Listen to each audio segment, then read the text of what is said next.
Hello and welcome to Planet Smasher HQ. I have just taken receipt of a big old box of Hobgoblin card decks. They've got fortune cards and magic cards and I don't know what else. We're going to find out. Let's have a look inside the box and I'll show you what the deck looks like.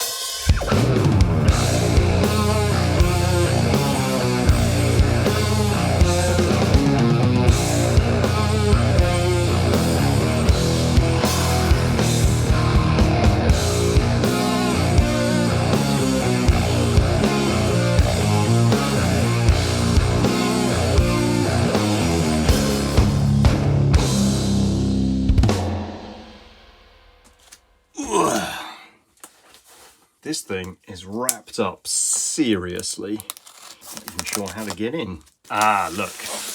Here is the place we get it. I'm opening the wrong side. All right, here we go. Look at these little guys. A Hobgoblin fortune deck. Let's take a look.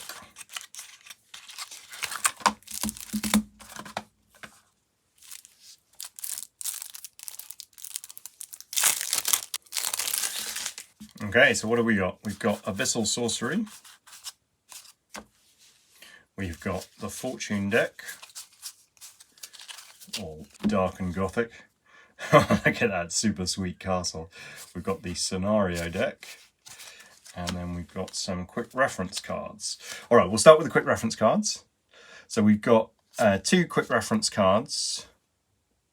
They are different. Okay, so we've got two different quick reference cards. This one is the setting up a battle. So in Hobgoblin, setting up a battle is you roll for Chaos of War. So you can, if you wish to, you can roll on the deployment, battlefield, and twist tables to generate a unique battle. This allows you to take the basic scenarios and procedurally create a completely new feeling battle each time. And that's sort of important to me because a rank and flank game can tend towards just being a line them up, smash them together, it's always the same sort of affair, particularly if you like to play the pitch battle, and I quite like to play pitch battles as much as anyone, but if you introduce a procedural scenario system that kind of mixes things up, then that is a cool way, I have found that's a cool way to make sure that every game has a little something that changes it and makes the experience potentially more memorable. All right, then you set up the battlefield by placing terrain and agreeing what keywords each terrain piece has got. You reveal your army lists. You choose or randomly determine the scenario, and that's super easy now that we've got cards, so you could shuffle them up and choose one of those. Determine the first player, which is the player with the most recently painted miniature in their army. Deployment, you basically divide the table in half, and then everyone sets up 8 inches away on their side of the table from the centre line. But the Chaos of War can mix that deployment stuff up by changing deployment, in some cases really quite radically. And then you draw 4 fortune cards, and you'll draw another one at the beginning of the turn, the first turn, so you'll always start with 5. That's setting up a battle, and here's a way of determining a scenario using 2d6, which of course you won't need because you've got the scenario deck. Well, here is a way of determining a scenario with a 2d6 bell curve in it. Obviously the cards don't have the bell curve in. Cool, that's the first quick reference card. And the second quick reference card is the actual in-game flow. And so you've got, the way the game breaks down is you've got the initiative phase where you draw a fortune card and then you can hold on to the initiative. Is that a typo? If we go to page 35, we find, yeah, so it's just a typo. It's just got the wrong name. Season press, they're both the same. Okay, so we have the initiative phase where you draw a fortune card and then you hold on to the initiative by rolling higher than the current round number. Number 2 is the magic phase. So you get some Mercury tokens for each 1,000 points and 1 for each wizard. I just use gaming gems. You can use dice, whatever you want. And then you cast spells, and we've got our Abyssal Sorcery deck here to look through. You've got the shooting phase where ranged units can gain distracted to make a shooting attack. Distracted is a keyword that stops you from basically engaging new enemies. So it's basically shoot or charge into combat. Movement phase where you do your maneuverings, and combat phase where all the engaged units make close combat attacks. And then finally is the doom phase, which has a separate side of the card because it's broken down into separate phases and each of them are really important. So in the Doom phase, you've got Panic. Units gain 1 Doom token for each friendly broken unit within 8 inches. So that's how broken units sort of explode Doom out, and it's how an army can begin to crumble. You then remove broken units from play, and those are all sort of considered to be removed simultaneously. And then there's Death's Harvest. Each player may gain 2 Mercury tokens or 1 Fortune card for each of their broken units. So that's a sort of consolation prize for getting stuff killed. And then there's a rule here called Who's Next. So any unit that was engaged at the start of this Doom phase and is now unengaged may make a free reform maneuver. So this is a rule that helps the game kind of keep moving and keep accelerating towards the conclusion, because as a unit that has successfully destroyed their foe, you get a free reform, so you can kind of pivot to easily get stuck into the next combat without having to spend a round maneuvering. Just one of those ways in Hobgoblin that I'm trying to push the action forward without too much hanging about. And then all units that have got distracted from whatever source, shooting or maneuvering or reforming, they get to remove that, and you begin the turn anew. All right, those are the quick reference cards. Let's have a look at the scenario deck. You get the most simple one, which is Bloodbath, which is basically kill everyone. There's blood all over it. It's even dribbled down onto my name. That's awesome. You've got Bathed in Glory. This one is about destroying units that have got characters in them. You've got Altars of Grief, where you place 3 objective markers on the centre line, and you are fighting to control those. At the end of each round, you can score victory points for that. They've also got the Grim Terrain rule to represent that they're sort of hideous, bloody altars. There's Burn Them Out, where one player gets to be the attacker and the other defender. The defender places some buildings or terrain pieces which are treated as war wagons, but immobile ones, and the attacker has got to go and fight them in combat and destroy them. So it's kind of like raising a settlement. You've got Desperate Search, where again you've got an attacker and a defender. These objective markers represent treasure or prisoners, something that's valuable to the attacker that they want to search for. And if the attacker gets within 4 inches of the objective marker, if they are left alone with no defending units within 4 inches, then they can remove the marker to score a victory point. Pendulum Swing, which is sort of a objective marker scenario, but the objective markers randomly move towards either side of the board edge. So it's supposed to create a sort of uneven feeling battle line. Ordinarily, rank and flank games have this sort of equal center line weighting where all parts of the center line are potentially the same value.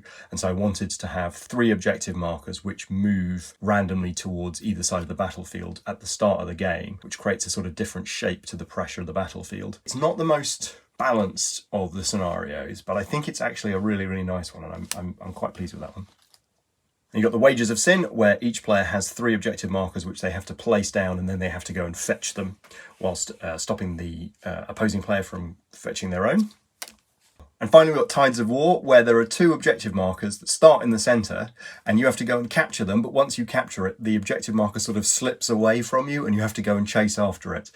Okay, so those are the scenario cards. We'll look next at the Fortune deck. So this is, in some respects, this is the main event. This is why this deck of cards exists, and it's the predominant reason why you should buy this deck of cards. So this is a set of sort of special events and one-off powers that you get. So you would start the game with 5 of these cards in your hand, and these will give you different one-off tactical options. So here I've got a Vial of Mercury that I can play at any time and gains me 2 Mercury tokens. So this gives me the ability to cast more in one turn by discarding this. And in every case, these fortune cards also have a secondary effect, which is that when attacking, you can discard this fortune card to reroll a single attack dice. So if you end up in a situation where you don't have any wizards and you've got no use for Mercury tokens, this is still useful as a reroll. This is Take Heart. Play on a friendly, unbroken unit that is engaged with a broken enemy unit. This friendly unit may discard D6 Doom tokens. This one is Redeploy. Play at any time on a friendly unit. It gains the Swift 4 keyword until the end of this round. So that will give a unit the ability to move more. And perhaps you were planning on me not being able to reach you, but now I can because I've got this redeploy card in my hand, and so I play it and I surprise you with a movement. And the reason that these fortune cards exist and are important to this game is that in Hobgoblin there are some quite simple systems for moving and for combat and for resolving whether a unit is destroyed.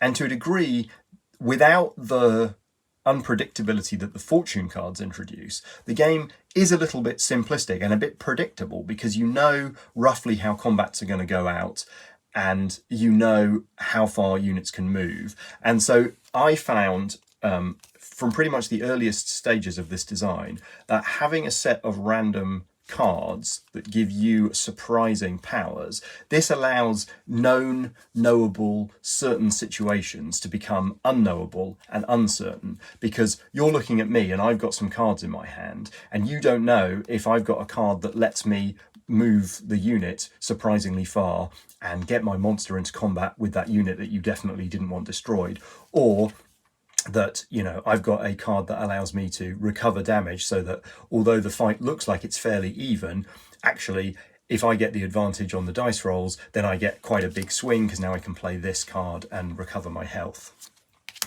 So let's look at a couple more. Here we've got Hold. Play at any time on a friendly unbroken unit.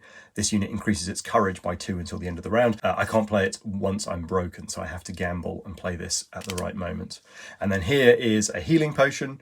Play at any time on a friendly unbroken unit. This unit immediately discards D3 Doom tokens. So there we go, there's the fortune deck. I'm really pleased with how this looks, and I'm really pleased that there are physical copies of these, because this is such an important part of the Hobgoblin Games design. I should say you only need one fortune deck between the two players. You both draw from this same deck. One final point, here on the back of this deck we find Against All Odds. This is the sort of the Joker of the pack.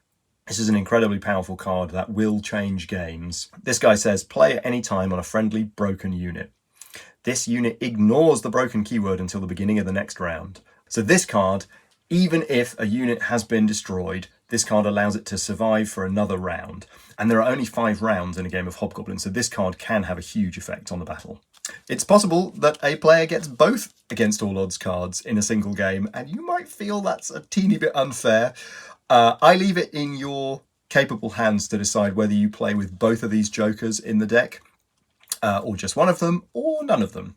But yeah, worth knowing about Against All Odds before you play your first game of Hobgoblin. That is a powerful card. All right, and finally, let's take a look at the Abyssal Sorcery cards. So here we have 9 different Abyssal allegiances that you can form with the Abyssal gods. And each of these weird names up here is the name of one of the gods in my setting of Rotwalden. And I'm not even certain they all have canonical pronunciations, but you'll just have to deal with that. Okay, first up we have Lujos, who is the Sound Eater. This is a god of silence, but also of knowledge and consuming knowledge. And so we find the first spell is the Book of Thissy. And this, you basically just choose another spell list and you count as knowing all the spells within that Abyssal Allegiance until the end of the round. So this gives you an incredible amount of flexibility to build unexpected synergies. And as we'll see in some of the other spell laws, this can introduce some real unpredictability into the way that your army works. We've got Summon Ilgor, which is basically you turn a unit into a monster. So this allows you to surprise your opponent with a unexpected unit type. And then there's the Orb of Silence. Every enemy unit within 18 inches gains Unruly until the end of the round. And Unruly means they can't benefit from the command keywords of their generals. Next we have Gom, the Blind Monarch, the Piper, the Eater of Light. This guy's about darkness and blindness. Oh, I should explain. So here we've got a cantrip, a making, and a cataclysm. And a cantrip, brackets 2, that is to remind you that you need 2 Mercury tokens to cast this spell.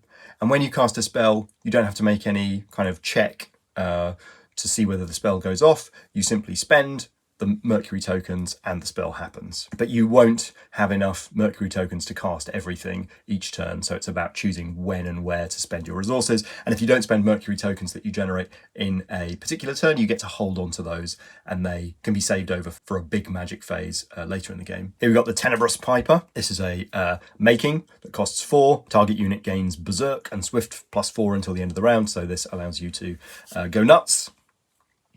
The Esurient Dark, which is a 6-cost Cataclysm. All enemy units within 18 inches gain the self-destructive weakness until the end of the round. So that can allow you, if you've got lots of people in combat, then this can allow them to essentially punch themselves. Next up, we've got Polyceus, who is the Oracle. This is about discovery and fortune and fate and scrying and prediction, but also about crystals and opulence and wealth. So here we've got the boons of the Oracle. You look at one of your opponent's fortune cards, and you can swap it with a fortune card from your hand. That's how you get your against all odds off of the other guy.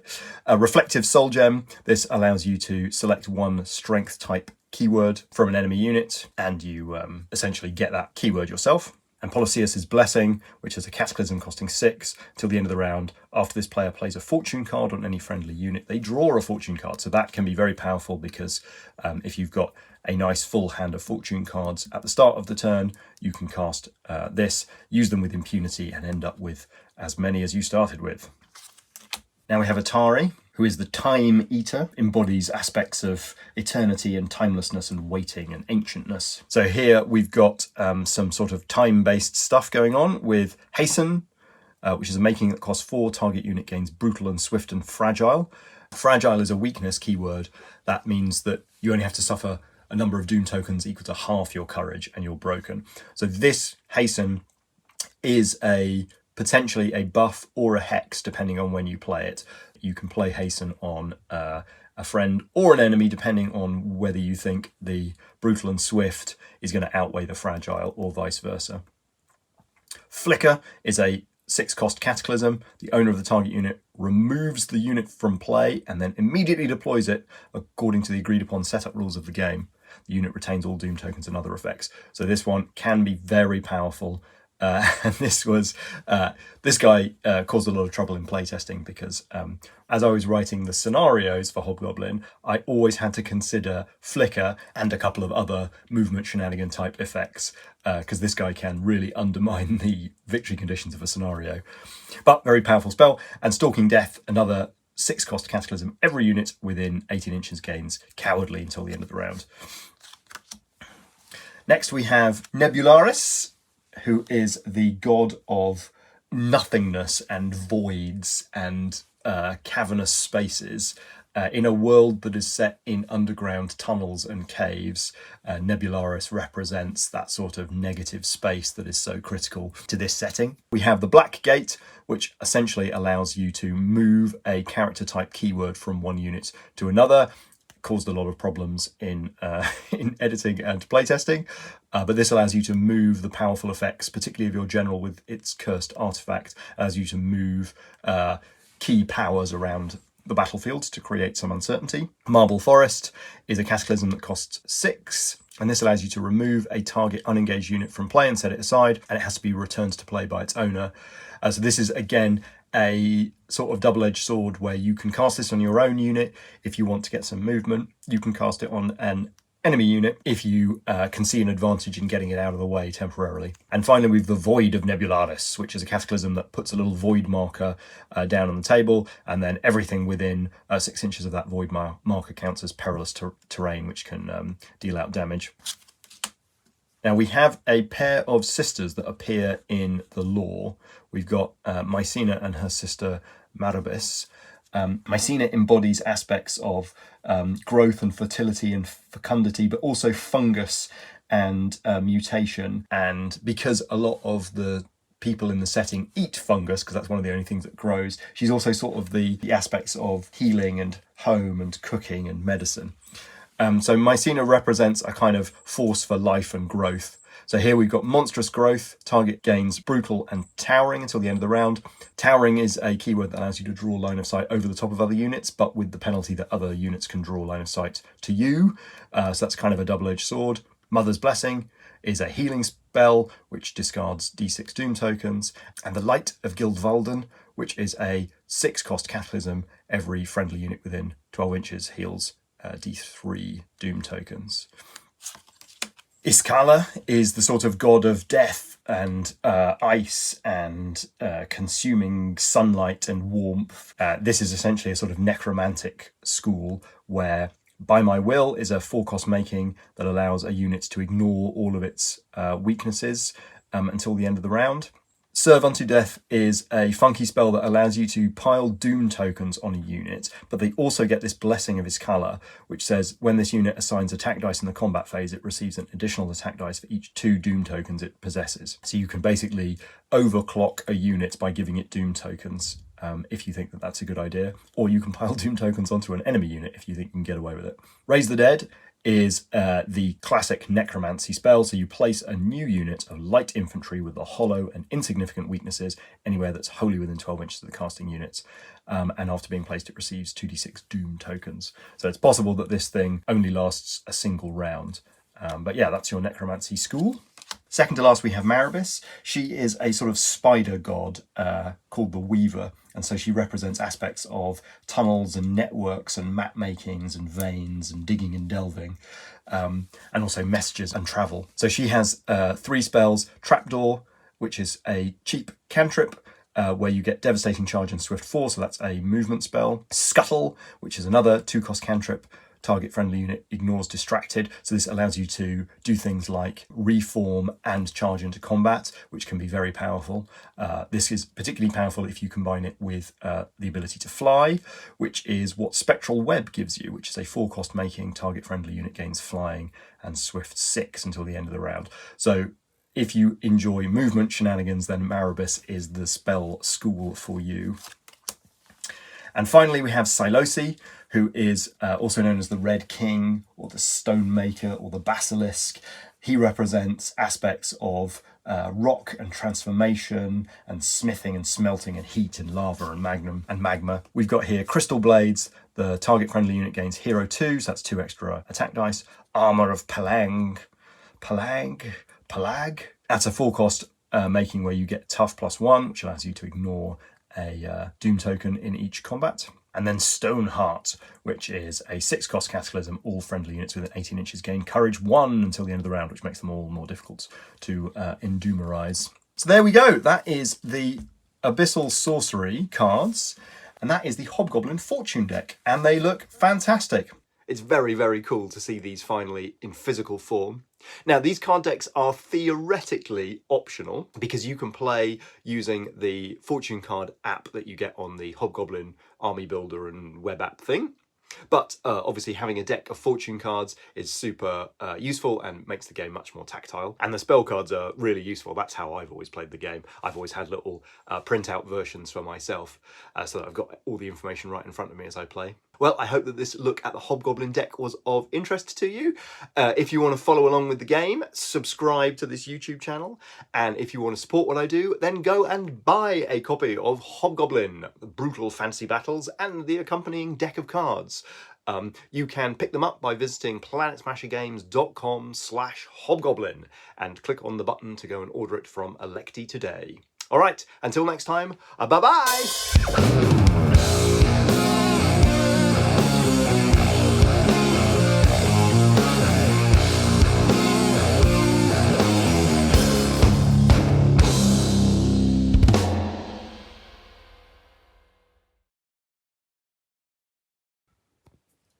What is the significance of the number 117?